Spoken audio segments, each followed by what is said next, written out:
Well, good afternoon, everybody. It's a pleasure to be back. Always enjoy getting back up to the homeland of North Texas. So again, pleasure to be with you all today. First session we'll be doing this afternoon is going to be dealing with the Open Meetings Act and some requirements that we have specifically dealing with related to public comment and individuals who want to address y'all when you are conducting your board members. So just for me, you may have done this earlier, but how many folks here are on boards? How many board members do we have? All right, so at half, okay, good deal. Thank you very much. Yeah, so we got about half of y'all can use this as practical, advice for how we can actually conduct the meetings, and then your admin teams that are here to kind of support you, it'll help them be able to potentially get some processes in place beforehand to help kind of streamline things and make your meetings go a little bit more efficiently in some ways. So I guess before we get too much into the slides, when do we need to have a board meeting? Does anybody know? Anybody want to answer a question? When do we need to have a board meeting?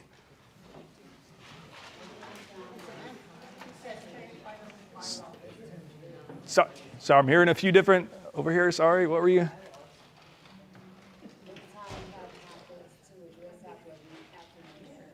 Okay, yeah, anytime you have topics to address as the board. I heard some other people saying when the bylaws tell you need to. Yeah, the bylaws, that's a great chance or a great document to know when it is you need to call meetings. There are rules under Chapter 21, I believe, of our Business Organizations Code that deal with nonprofit corporations and other laws that deal specifically with when regular corporations need to have board meetings. And so, yeah, we follow that. We got to have our annual meeting. We know that in order to maintain our corporate status. And then there's other times we may need to call meetings, things like that, at least as a corporate body. What about... Anybody heard the phrase quorum? Anybody know what a quorum is? Yeah. What's quorum? Yeah, half of your board plus one. So if you got a 6-member board, if you got 4 people together in your board that are getting together to discuss things, and if you're going to be hearing or discussing information that relates to your school operations, that is a quorum. And so we need to be sure that anytime we have a quorum of our board together to discuss school operations, that is when an open meeting is going to be required. If we have our quorum meet and we haven't taken the appropriate steps to notice the meeting and to actually call a public meeting, we can get ourselves into some pretty big and pretty deep hot water because our board has then transacted business in an illegal manner, which we want y'all to avoid for sure. Want to be sure you're doing things the right way so that you don't have the AG's office or somebody else coming after you trying to get you in trouble for doing business inappropriately. So again, anytime you're going to have a quorum of your board together, or more than a quorum, and you're going to be discussing school business, please remember we need to actually have notice of a public meeting.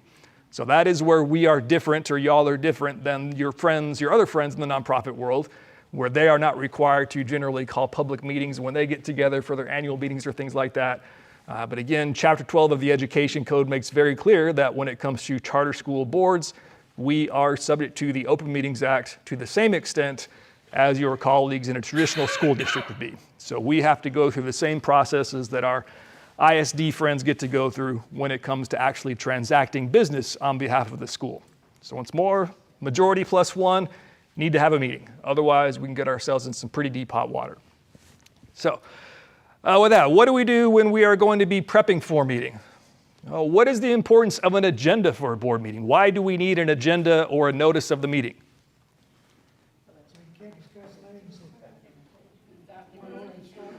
Yeah, coming back there, we can't discuss things that weren't on the agenda. Yeah, so if we have a particular item that the board needs to consider and possibly take action on, it needs to be included in our notice or our agenda. If we leave something off of the agenda, the board cannot legitimately consider or take action on that particular item. So that's why it becomes very important to be sure that we're doing a good job of developing those agendas or those meetings of our notices of our meetings. Who generally helps out with creating or drafting or putting that agenda together? Yeah, our superintendent can help with that, your board president. Some school systems actually have kind of a governance officer in a way who kind of manages those things and keeps track and puts the agenda together. But yeah, we're typically going to have the superintendent, possibly the executive team as well. He may check with your CFO, your COO, your academic deans, whoever it is, to see if there's any particular items that really need to be included on an agenda. And so the superintendent and that executive team can then coordinate with your board president or whoever it is on your corporate board that generally handles those type of things, and then prepare that agenda for all the items that you may need to address in that upcoming meeting. The board president is generally going to be the one who has final say over what that agenda is going to look like.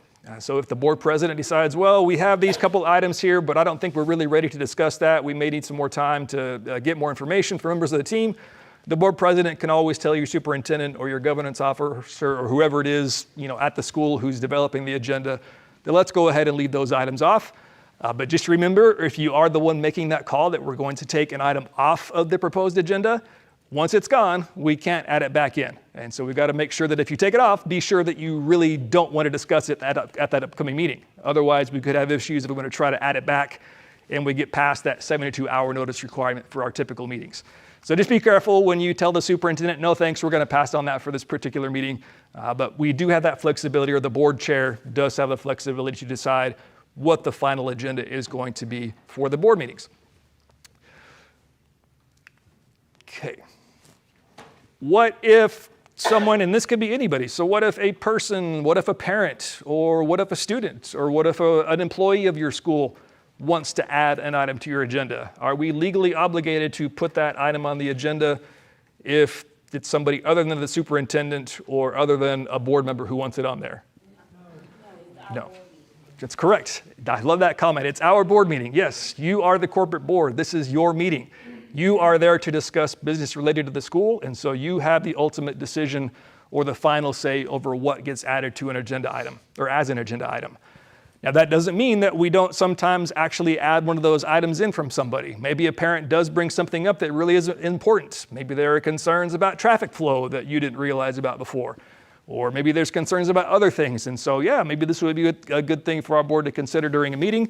So we're absolutely free, if we want to listen to our constituents. And we'll be talking in the last session of the day about managing, or I shouldn't say managing, but working with parents and collaborating with parents, things like that. And so sometimes it can be helpful for us to listen to their input. And if they bring up a relevant point, yeah, that may be something that the board wants to hear and consider and possibly take action on. Now, the same thing for our employees. Sometimes they may have legitimate things that they would like to have. Maybe they want to come and talk about the curriculum materials you're using. Maybe they think something is outdated, or maybe they want to make a recommendation for some additional technology. That's the word I was looking for. For new technology, things like that. Well, those could be things that the board may consider down the line. And so you're perfectly fine in adding those items to the agenda if you feel so inclined. But again, it is your meeting. You are the board. You decide the topics that are going to be up for discussion. And if you don't feel it's appropriate to add an item requested by a parent or someone other than your executive team, you have the authority, the flexibility to say, thank you for your input. However, at this particular meeting, we're not going to discuss that item, but we can certainly put it in our back pocket and maybe come back and review those topics at a later date. How long do we need to give, or how much advance notice do we need to give of our meetings? And you absolutely can look at the slide and tell me the answer that's written there. But yeah, 72 hours. General rule is that our meeting notice or agenda must be posted at least 72 hours in advance of the meeting. Where does our notice need to be posted? Website. Hear people saying website. Where else?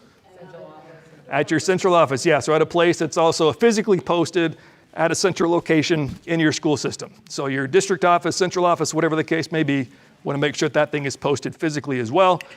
Typically it goes in a window somewhere right at the front of the building, so anybody who's walking up to the building can see that notice and understand or recognize that a board meeting is going to be called.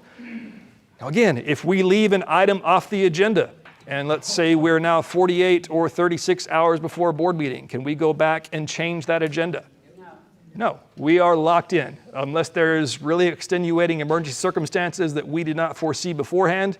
But generally, if it's just, oh, wait, we totally forgot that we needed to add this thing to the agenda. Oops, well, yeah, once we get past that 72-hour threshold, we are no longer able to go back and revise that agenda. And so we are stuck with, for lack of a better phrase, whatever is included on that posted agenda that was displayed or published at least 72 hours before the meeting. It's also nice for maybe those of y'all who may not be directly involved in developing the agenda to get a copy of that agenda at least 72 hours ahead of the meeting, so you can have a little bit of an idea or a flavor for what's going to be discussed at the meeting. It can certainly help you be more effective as board members if you have advance notice of what's going to be talked about, so that you can think of questions that you may want to ask, Or if you are thinking of particular contracts that are being contemplated, you can review those contracts and see if it's something that makes sense to you. Or if you need additional information from somebody, you can ask, hey, can you bring this report with you to the meeting to share, that type of stuff. So when you are sending your notice agendas out or posting them to the web and at your physical location, it is also absolutely best practice to go ahead and make sure that all of your board members have copies or access to that agenda as well, so that you all can all be informed and really ready to start rolling once the meeting starts. We all do need to be careful, though, that if we start sharing the agendas, normally that's going to be done by email, well, we then don't start having discussions by email between the board about, hey, this is how I think I'm going to vote on this particular item, or these are my thoughts about whether or not I think this is going to be a good idea for the school. Please, please, please don't do that. Once more, we need to make sure that we're doing all these things appropriately and kind of in the public eye, for lack of a better phrase there, but we should not be doing kind of preemptive, polling of the board or asking people by email, which way do you think you're going to lean on this? We have an employee grievance appeal on the docket, or we have a student expulsion decision or appeal on the docket. Do you think you're going to vote to uphold the decision? No, please don't do that. Need to be sure that any of our emails talking about the topics to be discussed in the meeting are strictly limited to, here are the topics we're discussing, be prepared, and kind of leave it at that. So don't start going back and forth trying to guess or get information about how other people are going to be citing if there's a particular item up for consideration. That can absolutely be a violation of the Open Meetings Act. And guess what? All of those emails that you're sending back and forth, even if they're coming from your personal email, those are going to be subject to the Public Information Act because you are talking about official school business. And so if you are creating records or documenting communications that you have, whether it's by text or by your personal email accounts, things like that, where you're discussing agenda items or your thoughts on how something may go at a meeting, that can absolutely be subject to disclosure on the Public Information Act. And so we don't want to create opportunities for individuals to think that we are colluding somehow or trying to kind of steer the board to act in one direction and start asking for records. And then it comes out, well, yeah, everybody was having a quorum, or we had a quorum discussing things through email or text message exchange, things like that. So again, it's fine to communicate by email. It's fine to communicate by text when it comes to general information about this is when we're going to have the meeting and here's the agenda. But please limit those communications to those topics and leave all of your substantive discussions until you actually get to the meeting and start the meeting at the notice time. It's also helpful, along with just the agenda, your board, you may appreciate getting a packet. And so again, if we have a grievance, it's nice for y'all to be able to actually see the grievance file before you get into the meeting, so that you have a few days before the meeting, if you have time, to go ahead and review it, so that you at least have some familiarity with the background of the case and what it is that the parties may say, whether it's the employee or a parent, or also the school's administration if they are trying to defend their decision. So it can be very important for y'all to have access to those things before the meeting. So once more, always best practice to, when you send out that notice of the meeting to your board members, include the agenda packet as well, so that you have copies of any relevant documents that are going to be discussed during the meeting. Your budgets, I guess that's another one. So yes, all that different documentation that may be on the agenda. It's nice to have those things for y'all before the meeting as well. If we want to give the full board, I think we talked earlier about generally it's going to be your board president or your board chair has the final say over the agenda. We can certainly include, if you're so inclined, just kind of a placeholder on all of your meeting agendas where you just have a generic or a general item asking for board member requests for steps or for items to be placed on the next meeting's agenda. I probably botched that with my words speaking out loud. But again, just give your board members an opportunity in a meeting to propose, I would like for this to be included in a future board meeting. And then if you're so inclined, you can certainly vote on whether or not you want to include that in the next one, or you can kind of take things under advisement. And then as you work towards developing your next agenda, you can consider that as well. So it's not necessarily required for you to do that, but if you want to give your board a chance in an open meeting to discuss or propose items to be included in the next meeting, you can certainly do that.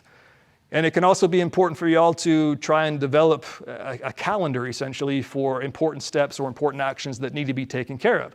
So that when you're developing those agendas, you can have your little checklist, and that we don't inadvertently forget to add a big item before we post things at least 72 hours before the meeting. This is going to be really small to read. I apologize. It's bad presenting on my behalf for making slides with this many words. But I did want to kind of give you all an overview of some things that we may want to do. For example, if your school is considering filing for an expansion amendment, if you want to add a new campus, or if you want to add new grade levels, or if you are looking to increase your total enrollment, we know that we need to go to the Texas Education Agency and request an expansion amendment from the commissioner. Well, as part of that process, the commissioner sets out rules, and those rules give us a very strict time frame for when we may request an expansion amendment. It's not something that can be done at any time during the year. Well, I mean, I guess we can always ask for a waiver, but generally TEA wants us to submit expansion amendment requests within a set time frame. And that currently essentially is said that we need to submit those expansion amendments no later than March 1st of each calendar year. And so if you have your planning and you were thinking of adding a new campus or increasing enrollment, all those type of things, and you know that you need to go to TEA, you'll probably want to make sure that during your January, your February meetings, you include that topic for that expansion request on your agenda. Because if we don't include it on the agenda and we get past March 1st and we don't have enough time to call a meeting, well, by that point, we've missed the deadline, and then we do have to go back to TEA and say, we're sorry, please accept this waiver request, and will you please consider our expansion request, even though we missed the initial deadline. Sometimes if you catch TEA on a good day, they'll go ahead and consider it, but we've also seen where sometimes TEA says, no, you did not submit this within the appropriate time frame, so you need to wait until the next year's expansion cycle, which can be a pretty big delay, again. So we want to make sure that you have these things in consideration. So once more, if you're going to do expansion amendments, have a ticker somewhere that says, okay, in either our January or our February meeting, we need to have the materials for our expansion amendment ready so that we can include that as an item for our agenda to make sure that we meet this March 1st application deadline. Other required reports that generally are going to be in February or March or are going to be your TAPER reports. Are y'all familiar with the TAPER? Board members, you know what those are. Your academic performance reports, those are some of the ratings that the state sends out for all of your schools to let you know how your schools are doing. Those are things where we are required, or at least the regulations for those TAPERs require us to actually consider those reports in an open meeting. And so once more, legally, we are required to discuss those academic performance reports in an open meeting. There is a time frame of within 90 days of the date that the reports go out or the ratings go out by TEA, we need to have that meeting. And that generally is going to fall within the February or March period. So again, need to be sure that every year we have in the back of our minds, okay, we got the TAPER reports on this particular day, so I need to make sure that our agendas within the next 60 to 90 days includes an item where we can have this public hearing or this public meeting to discuss those reports. Similarly, around the same time, by the end of March generally, if your school happens to get an accredited warned, or an accredited probation or a not accredited revoked status, like if the state comes back and tells us, well, your school has had some issues, and so we're going to lower or potentially take away your accreditation status. Once again, there are going to be rules that tell us so that we are obligated to discuss those findings or those ratings in an open meeting. So we have to have a public hearing to discuss those and to inform the public that yes, the state has issued these particular accreditation standards to us as part of our school operations. And so we need to make sure that's there. I'm not going to go through each one of these again if y'all would like to review them later, but just be sure that we have something in place where we can kind of track all the different timelines by which we may need to put specific items on our agendas. Let's see. Well, I guess the other big one, of course, there in November, your annual financial and compliance report. So your annual audit. That's a big one. We know that, yes, that is something that we need to discuss in a public meeting. And then by December of each year, we need to make sure that we are submitting the audit report to TEA. And so we need to be sure that we have something in our agenda between the time that the audit report is finalized and between our reporting date to the state to make sure that we review and approve that annual audit during a board meeting. So that's kind of the other really big one that we need to have there. Let's see, this is kind of another bullet list of just some general things that maybe we want to do, not necessarily a set timeline for each year, but your annual governance reporting forms.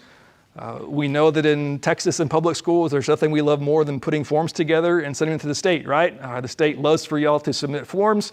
As part of that process, as board members and superintendents and other administrators, you are required to complete those annual governance reporting forms that the state sends out each year to certify whether or not you've earned any compensation from the school, whether you have family members working for the school, whether you've had any criminal history issues pop up within the past year, that type of stuff. So we need to be sure that you are able to present those or get those things ready for the school to submit within the timeline set by TEA. You may decide you want to have something kind of a rolling ticker for, maybe June, July, August before school starts. You want to have a standard item where you're going to be discussing potential policy updates or handbook updates, things like that. So as you begin setting your annual calendars for your school, just kind of try to anticipate when it is that you as the board would like to have potential or proposed updated policies so that you know to plan for that and your team knows when it is that y'all are expecting to get the updated information. Another one that we need to be sure that we take care of through our open meetings is if we are negotiating a new employment agreement with our superintendent, or even if we are going to be looking for a new superintendent. There are specific notice requirements where if we are searching for a new superintendent, we have to provide public notice of our finalist before we take any sort of action on actually hiring the superintendent. And then if we are going to be making any changes to our superintendent's compensation during a school year or as part of an employment agreement, we need to make sure that that is also included on your agendas so that we can officially act to either approve, or I guess, yes, to approve whatever compensation updates are being proposed for your superintendent. You heard earlier today about vendors and contracts and things like that. Realize it's a bit of a sea change in a lot of ways to have the board approve all contracts. But that really is thanks to our Texas Supreme Court, who did kind of tell us in pretty plain language that yes, as the board, y'all are the final say for everything on our schools, and you have the final say over disposition of public funds. And so if the school is going to be expending public funds, y'all need to give the okay, unless you get a delegation amendment from TEA, which hasn't happened on very many occasions. But yes, otherwise, as the board, y'all need to be aware of where the school's money is going, and then approving those things. And so whether that be through a consent item for kind of smaller contracts, or as you've done in the past, or if you have a significantly large contract, maybe you're going to be paying several hundreds of thousands of dollars for a new student information system, or you're doing a multi-million-dollar construction deal, things like that. Well, yes, those big ticket items absolutely should be brought before your board and approved before any actual work is undertaken. But just be, I guess in a way, that's something that we should always add on to every agenda for the most part, is either a consent agenda item for approving contracts or a general agenda item for reviewing specific contracts that we have laid out. So that's a big one there. Let's see. I guess the only other ones I'll mention here before moving on, we know that there is a set timeline for when it is that we need to submit an expansion amendment request to the TEA. But if we happen to have a non-expansion request we're looking for, we can do that anytime during the year. There is no set deadline by which a non-expansion request must be submitted. So that's another one. If during the school you realize that we may need to ask for a non-expansion change, maybe you want to change a school name or you want to change things like that, well, yes, you can submit that to TEA at any time without having to go through that more narrow time frame. And then the last item on here that I'll briefly mention is going to be any sort of final decisions for employee or parent or community concerns. We are going to talk more about the parent grievances later on this afternoon, but our commissioner's rules, or Chapter 100, tell us specifically that our board of directors is the final say for any parent or student or community complaints. And so if there is a grievance filed by pretty much anybody within the school community, there needs to be an opportunity for that grievance to ultimately make it to the board level, and y'all ultimately have the final say as to how the school is going to respond in those particular instances. So if we happen to have a parent appeal or an employee appeal, we need to make sure that we include those things on the agenda for the meeting. Now, of course, we do have flexibility on that. We talk a little bit later about certain items that can be brought under executive session or closed session. If we're dealing with student matters, we absolutely have the ability to notice that as a closed session item. Or if we're dealing with complaints against employees, we can include those under certain exceptions to the open meeting requirement that deal with personnel discussions. So it's important that we get it on the agenda, and then when we put it on the agenda, make sure we do it appropriately to let everybody know if that's going to be an open or a closed session discussion. Okay. I'm not going to go through all these. Again, this is kind of repeating what I've kind of said before and a lot of these things. All right, efficient board meetings as well. What is the role of a committee to your board? Does any of y'all have committees for your board? No. No. Yes. Yes. No. Maybe so. All right. So some committees as needed, you have them. Well, yeah, these can be really helpful things in a way to help you operate more efficiently, so that you're able to kind of get some, fact finding, for lack of a better phrase, taken care of front, where you can have a committee set up to research or to consider certain items and potentially make recommendations that you then bring before the full board during your typical public meetings. So you may want to have a finance committee to discuss about proposals for here's some really big ticket items that we have coming up, and then kind of make recommendations as to whether or not that committee feels like this is really something that the board should approve. We could have an academic performance committee. Maybe we have some schools that have had some lower accountability scores, or their students have had lower scores on their STAR test. And so we're trying to think of ways of how it is that we can better support our staff and better support our students so that they're able to raise those achievement gaps, things like that. So maybe we want to have a committee developed specifically to help us with increasing student academic performance. Does anybody ever have issues with facilities? Everybody ever think that you need a bigger building, or you need an extra classroom, or you need a new HVAC system as part of your facilities? I'm sure you do. And so there may be times where you know that you're looking specifically for growth. Your facilities committee could be, well, how about y'all research possible costs for a new construction or for renting a facility? And then that could also include, kind of a more of a demographic study, where do we think that the trends, like where do we think students are going to be in the future? And if we want to move somewhere where the students are, where does that need to be? And so you can start planning for that, where you do your focused growth analysis on which areas of the community you think would be best served by your school, so that you don't end up in a place, you build a new school, but then a few years later, the community leaves to go somewhere else, and you have a school that isn't around your community anymore. So that kind of stuff can be important to things that your facilities committees can do. I know I've heard in several presentations over the past few days, anybody having issues with staffing needs? Is everybody fully staffed across the board for every single teaching position you have, general education, special education, everything across the board? Probably not. It's a difficult time to bring people in. And so your board may decide it's appropriate to have a recruitment committee who comes up with options or different ways by which you can get better recruiting materials out there, or think about specific targets that you can look for and where it is that you're going to look for applicants, or things like that. That recruitment committee could also look at compensation. You could have a separate compensation committee as well. Like, are we keeping track of what our neighboring school systems are doing when it comes to compensation? Are we offering somewhat competitive compensation? And so those are things, again, that your board could direct a committee to research, where they can go off and kind of do the first legwork or the initial work to get some ideas percolating, and then come back to your full board to discuss and determine whether or not we're going to take some sort of action based on those committee findings. So committees really can help a board when it comes to streamlining your meetings, so that you're not having to get bogged down into really lengthy discussions about just where do we want to start and that kind of stuff, where the committees can go and do that initial groundwork, and then when you get to the full board, you're able to really hit the ground running and have those discussions in a meaningful and efficient manner. So that's a good thing to do about committees. If you are looking to set up committees, you just need to check your bylaws and see what do our bylaws or our corporate documents say with respect to how committees are formed. If you set committees up, also want to think, do you want to give them specific benchmarks that they are to meet throughout the process? Is there an ultimate goal that you're looking for that committee to complete?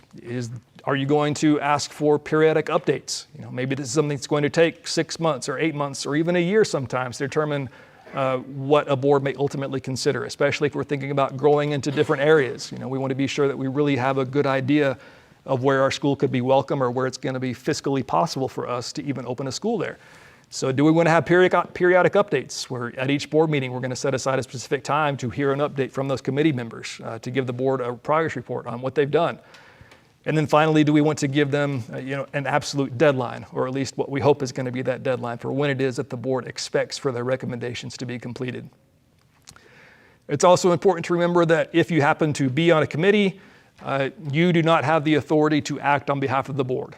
Once more, the committee is there to gather information and to make recommendations to the board, but any official action taken on the tasks that you have been asked to look into must be taken by the full board, or at least a quorum of the board, in an open meeting.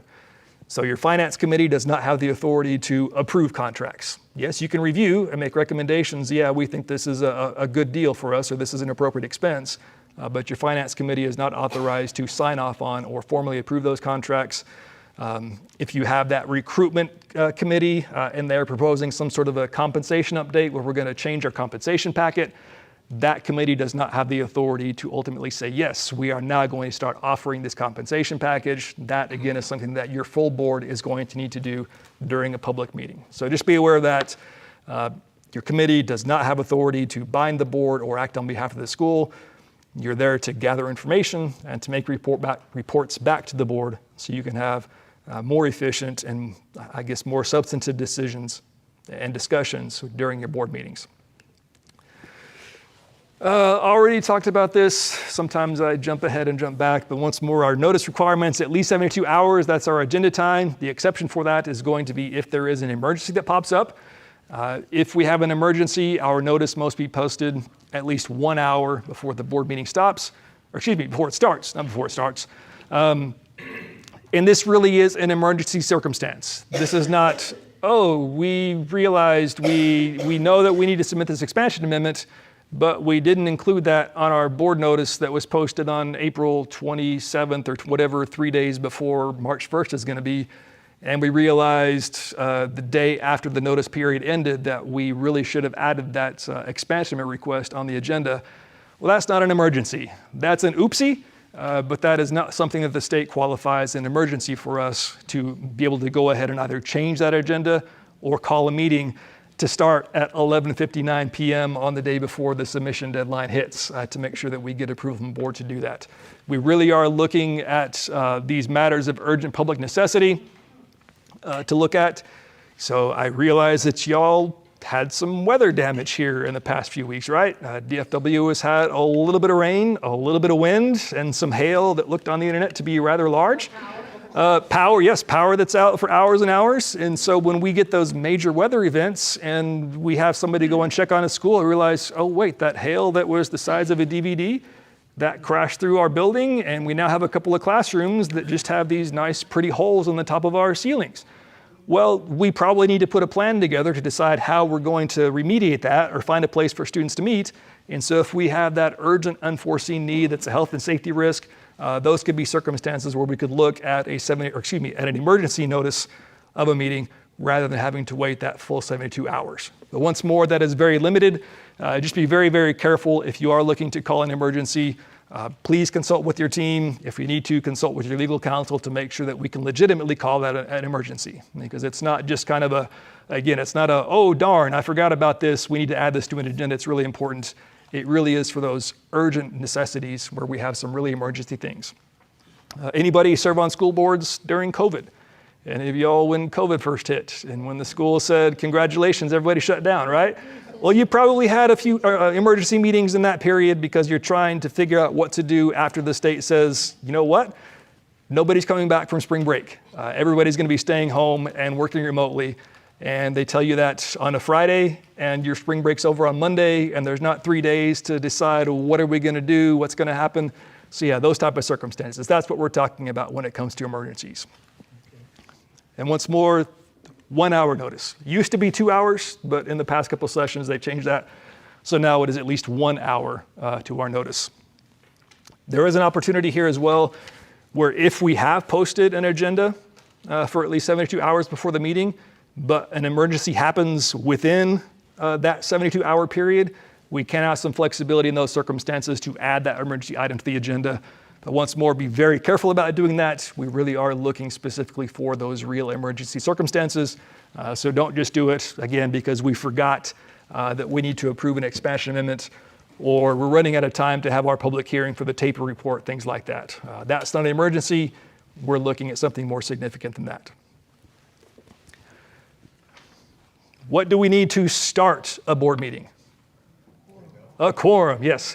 We've talked about the quorum plenty earlier, but we have to be sure that we do have a quorum present whenever we start that meeting. If we don't have a quorum, well, y'all can shake hands and drink your coffee, whatever, and check up on each other to see how things are going, but we're not able to consider or take any action on public school business without a quorum present. We also need to be very careful that once you have that quorum there, that we don't just have board members kind of wandering off in the middle of the discussions. And if we have that 6-member board and we have 4 people there to start the meeting, but then halfway through somebody kind of gets up to go take a phone call or decide they need to go get a drink or whatever, and they leave the meeting room and we're left with only 3 people there, well, do we have a quorum then with only 3 people in the room to talk about things?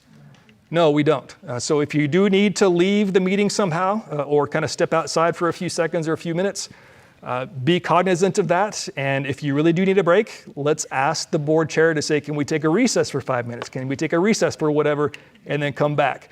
Because if you leave the meeting and we no longer have a quorum and the board takes a vote on an item, well, that vote doesn't count because you did not have a quorum taking action on a particular item. So just be cognizant of that for sure. Just don't get up and wander off and leave the board with less than a quorum present.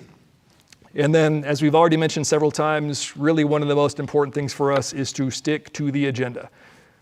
That is what drives the discussions for y'all during your meeting. And as we've mentioned, if you leave something off the agenda, that topic is going to be off limits for you to consider or take any sort of action. Do we have to do everything in open session before the public? No. We've also briefly mentioned before, there are circumstances or topics that allow us to move into an executive or a closed session, which means that the general public is not going to be present for our discussions or deliberations about those typical items or those items. We need to be sure that before we go into closed session, whoever is presiding over the meeting kind of makes some notes for the minutes of the meeting where we say, the time is now whatever time it is, and we are now going to move into closed session under the authority of Government Code Chapter 551.0, whatever it is. Your team can help you with that and putting together a script possibly. Or if you ever really want some super exciting reading, go read Chapter 551 of the Government Code and learn all about the Open Meetings Act. It's riveting stuff, I can attest to that. But that also gives the citations for what is actually an allowable reason for us to go into executive session. So once more, we announced that we're going into closed session. Best practice is to state the time, state that we have a quorum present, and we're now going to be moving into executive session under section 551 point whatever it is that allows us to do so. I don't recall exactly how many exceptions to the open meetings requirement there are, but there are a number of exceptions that allow boards to go into executive session. A lot of those are not going to apply to y'all as a school board. Some specifically, I guess I won't really get into that so much, but there's a lot of different ways where a public body can go into executive session. But a lot of them, utilities commission discussions. Well, you probably aren't doing that. You're a school board. So the things that typically you would use to go into executive session are going to be if you need to consult with legal counsel. You have the right to receive legal advice. Legal advice is privileged. And so if you don't want the public to hear what your attorney is telling you about specific things, you can absolutely say, we're going to go into closed session and we're going to receive advice, consult with our legal counsel. Real estate transactions. Do you think there could be any issues if we are looking at buying a particular piece of property and we identify in open session, we want to buy that property at 123 Allen Street, and this is the price that we can offer for it? If we announce that in public, what do you think we're going to be able to negotiate that property for? Are we going to spend less money than what we announce publicly? No, because I guarantee you the property owner is going to go back and look at that and say, they have a budget of X dollars. Well, I'm not going to take any less than that. I'm going to ask for the absolute max that the school is getting. And there goes all your negotiating power. So we have the opportunity, if we're talking about real estate matters, where we're wanting to go, what our pricing is going to be, that type of stuff. There are exceptions that allow us to have those discussions in closed session so that property owners or other folks can't then come in and try to inflate their price or try to make sure that they get every dollar that we think the property is worth. Investments, the same thing. There's ways that if you're looking to move money around to different investment opportunities, you can discuss those. The big ones nowadays are going to be your security audits, which I believe Joe Joyce is going to talk a little bit about some of the legislation dealing with school safety. But if we happen to have a safety or a security audit, and maybe there are a few deficiencies found. Like if we find out that we have these particular windows that don't lock very well, or these particular doors where the door jamb sticks, do we want the public to know, oh, hey, if you want to come to the school, all you got to do is go climb through this window here on the, on this particular classroom. Or if you really want to, yeah, we don't want that. And so those security discussions or those things related to our emergency operations plans, our security audits, our safety audits, that kind of stuff, those are going to be closed session discussions. Because yes, you need to know where the deficiencies are or if there are deficiencies in your school security, but we don't need everybody who may have access to a gun in today's climate to know where the weak points are in your schools. So absolutely those kind of discussions should 100% be conducted in closed session when you're receiving those audit results or developing your emergency operation plans. And then kind of the other ones that we generally see are going to be disciplinary issues involving students. So if we have an appeal of an expulsion decision or kind of the corollary on the employment side, if we have a grievance decision that somebody's unsatisfied with, or if we have an employee who is terminated for some reason and they want to challenge that termination decision, once more, our rules for charter schools tell us that the board is the final say for those matters.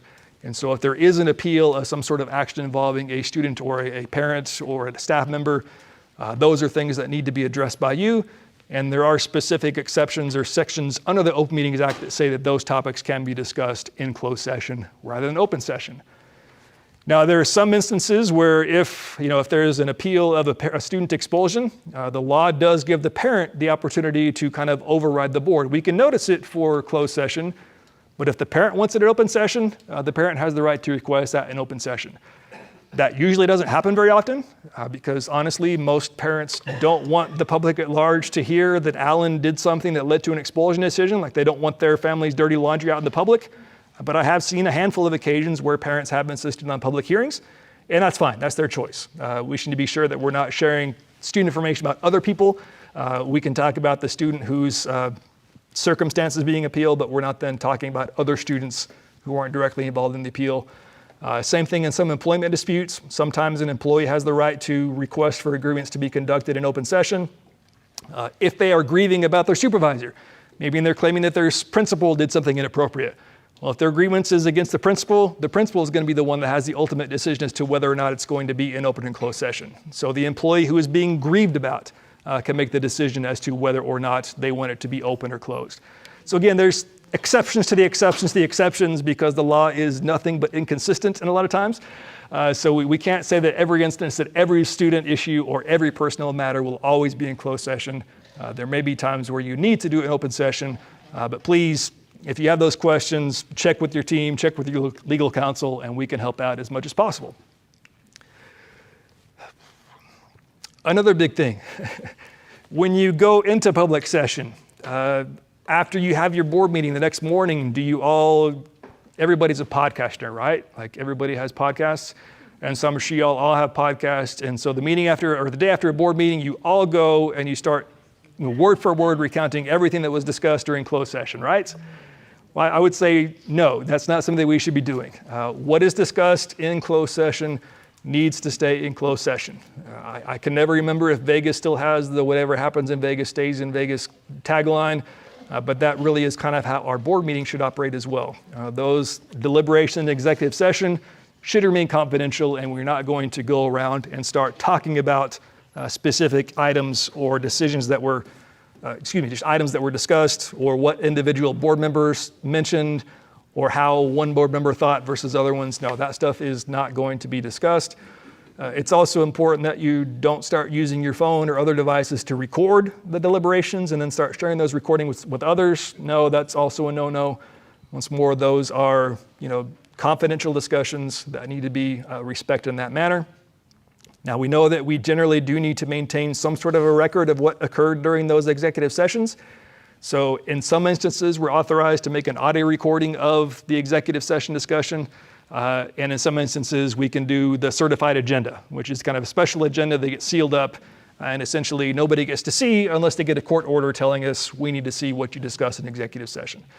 So we do need to, in most instances, still create some sort of a record for what was discussed, but that is not going to be distributed to the public, and we're not all going to get online the next day and start sharing all the details of what happened. Because nothing's more exciting than executive session discussions, right? That's what everybody wants to hear. Okay. All right. So now transitioning to conduct during the meetings. As we heard earlier, this is your meeting. You are the board.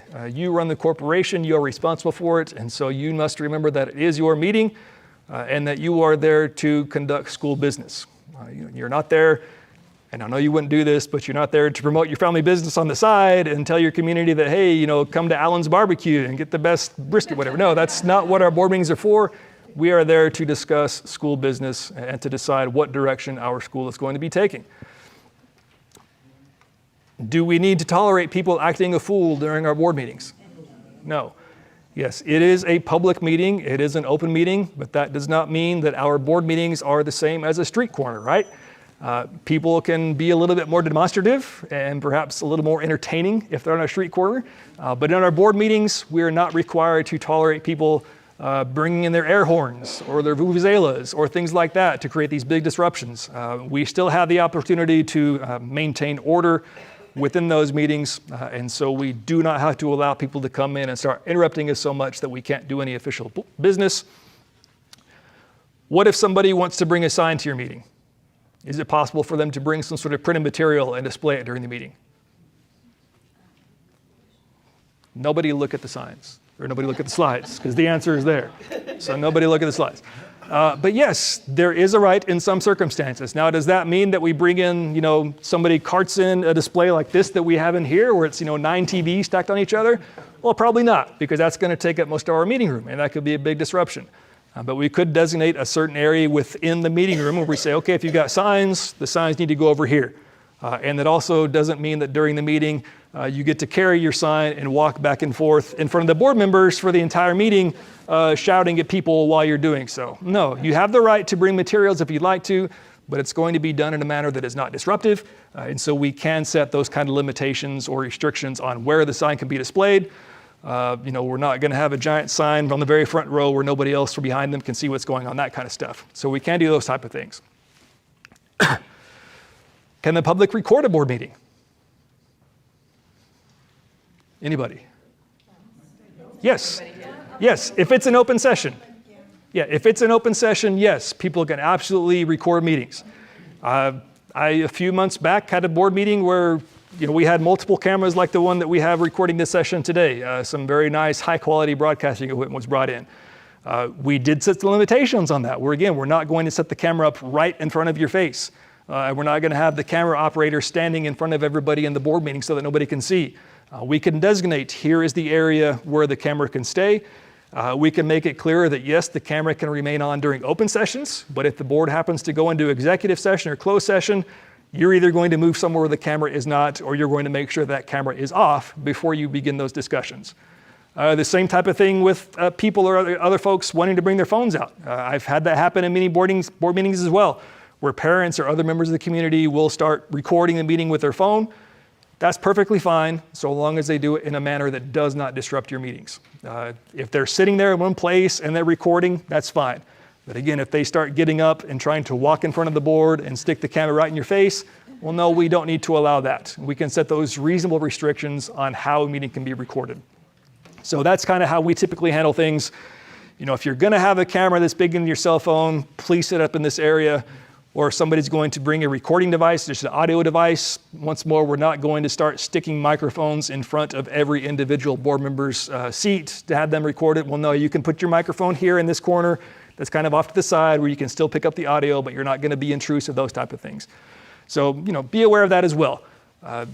I think in today's world, as you're meeting as a board, you should probably always assume that you're being recorded and conduct yourself in a manner where if somebody is recording and it winds up on Facebook, or if it winds up on the news, that you look professional and you do a good job representing the school. So I want to be sure that we don't get too argumentative or start using super colorful language like sometimes you may want to do while you're discussing certain items. So just be professional, keep it cool, assume that you're being recorded, and just act in accordance with that, and you should be okay. But again, it's an open meeting. So if it's an open item or an open discussion item, the public absolutely has the right to record that, and there's really nothing that we can do about that other than to set those reasonable limitations on where the recording devices can be set up. And also making sure that they stop as soon as we go into executive session. Oh, I don't know if this will actually I don't know if there's a way to do the sign or the sound on this one, but have anybody ever seen The Wedding Singer? It's a movie from a long while ago, but this is a scene that always kind of cracks me up where he's rather depressed because his girlfriend left him and his dog left him and his house left him, all those kind of things we hear in country songs. And so he's upset about that. Then he's there to do the job of, singing at the wedding. And the audience starts telling him, hey, we're not here to listen to you talk. And he kind of stands up and says, well, I had the microphone, so you're going to listen to every word that comes out of my bleeping mouth, essentially. Is that what public comment session is like in the board meeting? Is it open mic night, basically? Is it open mic time? No, not necessarily. Some individuals, yes, may want that to be the case where we have our matters from the floor discussion, and they may want that to turn into, I want to talk about whatever it is that's happening in my life or bring up every potential complaint or grievance that I have. I don't like the fact that the city hasn't fixed all the potholes 3 blocks from your school. Well, yeah, I share your frustration, but there's really nothing that we can do as a board to discuss that. So your public comment section may not be the best place for that type of discussion to occur. So again, your matters from the floor or your public comment section of the board meeting is not open mic night. It does not mean that the public can get up and say whatever they want about whatever topic they want.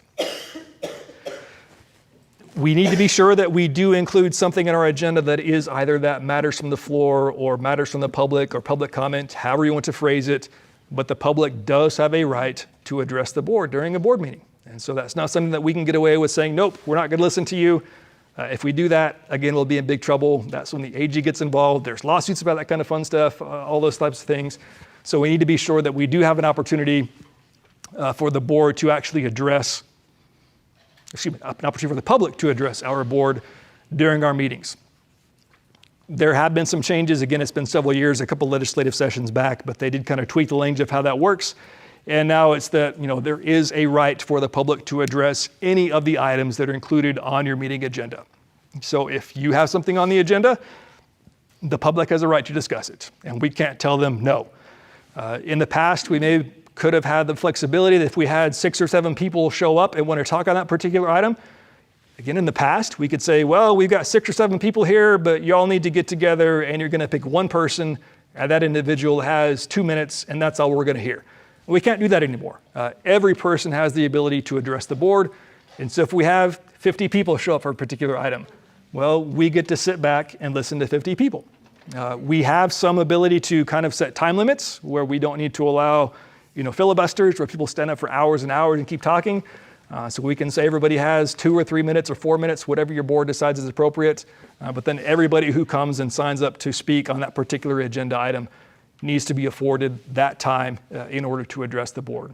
So again, some new things that have kind of changed in the past couple of years.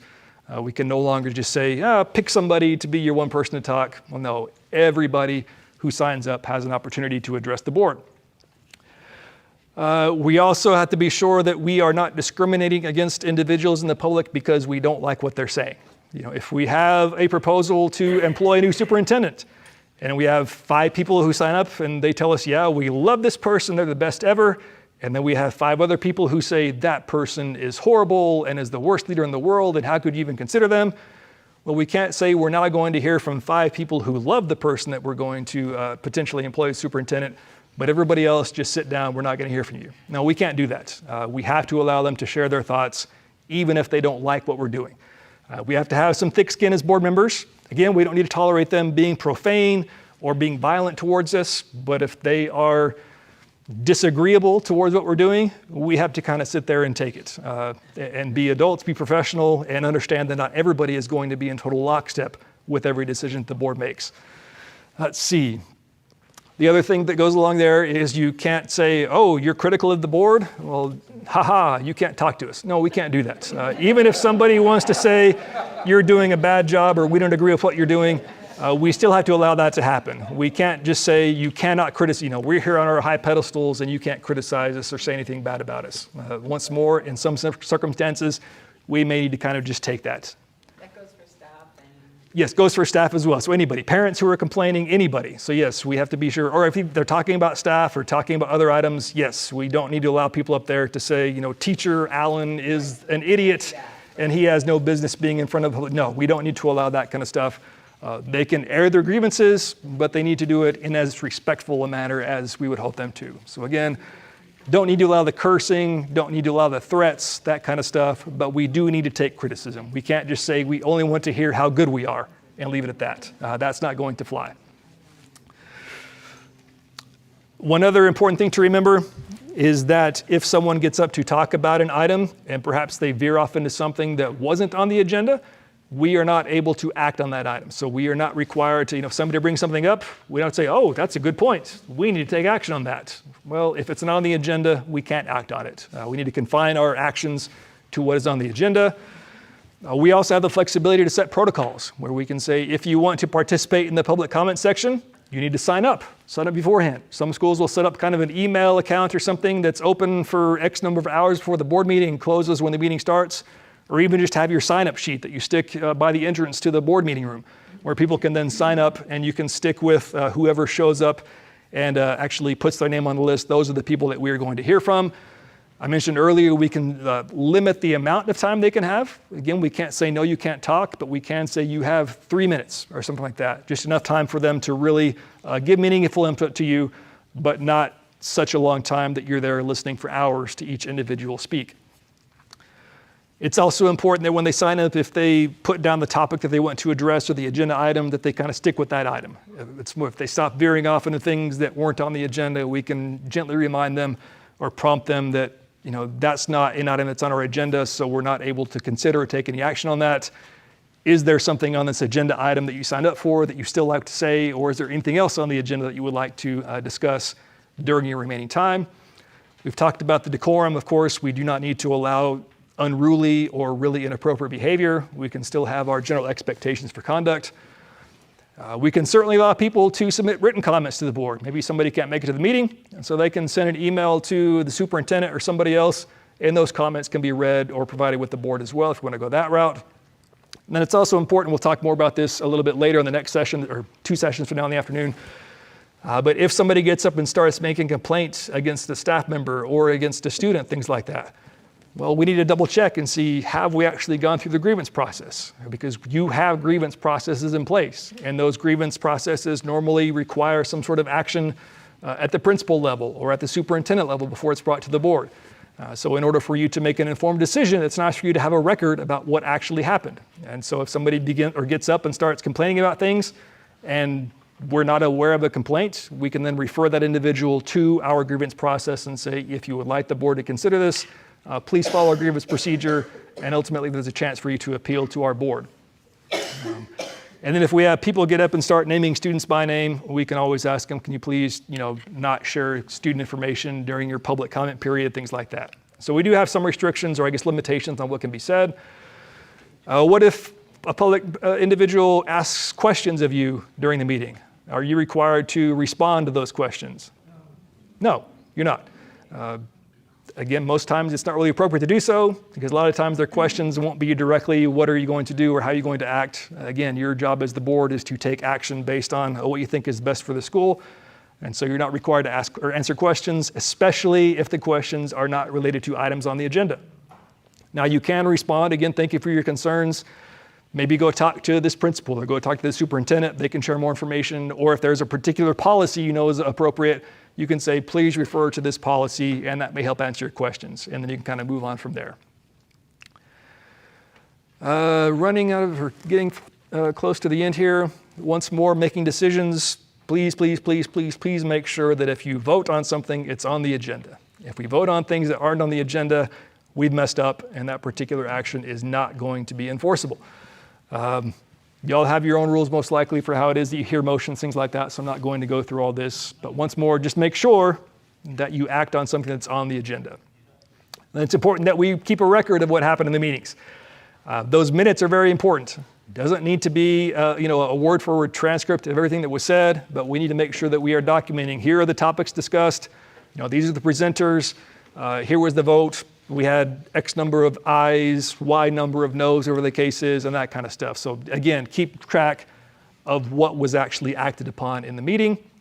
Oh, and that was the last one. So any other questions about running a nice board meeting or a fun board meeting?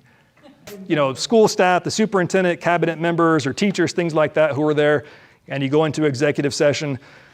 Generally, it's just going to be the board and possibly the superintendent who wouldn't be involved in the closed session. And so yes, if the individual who is there is not directly, tied to, not the right word, but is not directly involved in the discussion of what's going to happen in closed session, those individuals should leave. So it's normally just the board. It may be a member or two of the executive team who kind of talks to the board about what the recommendations are, things like that. But then the rest of the individuals would leave that part of the meeting and then come back once you transition back to open session. Yeah, so yes, we would ask them to leave and of course make sure they take their phones and other stuff so there's not recording devices left there in the meeting space. So, all right, I think that's it. So thank you all very much for your time and good luck moving forward.